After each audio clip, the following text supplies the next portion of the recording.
Ассалаумағалейкум қазақ елі. Бүгін 6 қазан 2023 жыл. Бүгін бірінші рет Диас Кузаиров туралы мәлімдеме жасағым келеді. Соңғы 3 жылда ол мен туралы неше түрлі жаман сөздер айтып, Генеральный прокуратураға арыз жазып, видео үндеу жасап, Қуат Ахметов пен Мейрам Қанапияны елге әкеліп соттатындар, экстрадиция жасандар Түркиядан деп. Сондай біз қиын жағдайға түскенде біздің артымыздан күліп, туыстарымыз қайтқанда сондай жаман сөздер айтып, енді бұл орыс тілді ішкі болмысы қазақи емес, орыстардың арасында өскен бала. Бірақ бұл қандай қауіп бұл баладан? Бұл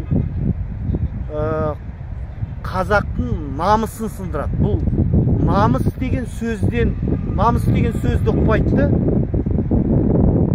Өйткені алады, бір орысқа барады, барып видеоға түсіріп, Каспий Голдқа ақша жинайды, ертең полицияға берем десе кешірім сұрай салады. Қашанға дейін мынау ридер бүкіл қазақтар, пенсионерлер Каспий Голдына ақша салып, алды кешірім сұрай салып. Шоқпарды көтере алмайсың ба? Беліне байлама. Жарайды, бұл бірінші рет кешірім сұраса екен. Павлодардағы кешірім сұрады, анау дүкендерге рейдке барып кешірім сұрады. Адамда намыс. Сосын мына Марғұлан Боранбай ағамыздың фотосын салық қойып, Каспий Голдқа ақша жинады. Апарғаны 10 пачка темекі, 2 пачка шай.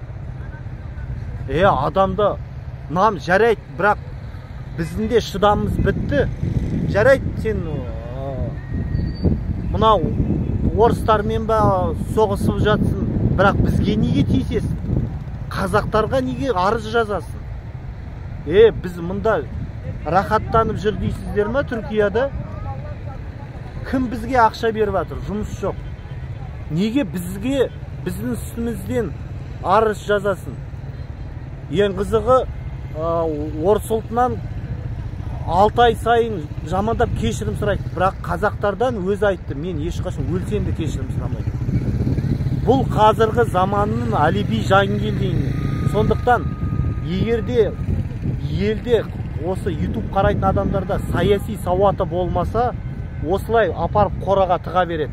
Әміржан Қосанов, Ринат Заитов, Диас Кузаиров осы 2 жылда 4 рет кешірім сұрады. Сондықтан қазіргі жастар шошиды ғой, мынау қазақ тілін қорғасақ, онда кешірім сұрай береді. Сондықтан бізге, біз кешірім сұраған жоқпыз. Біз осы мойымызға осындай жүкті алдық, сотты алдық, қудаландық, бірақ қайтпадық. Сондықтан жастар, ондайға қарап үлгі алмаңыздар.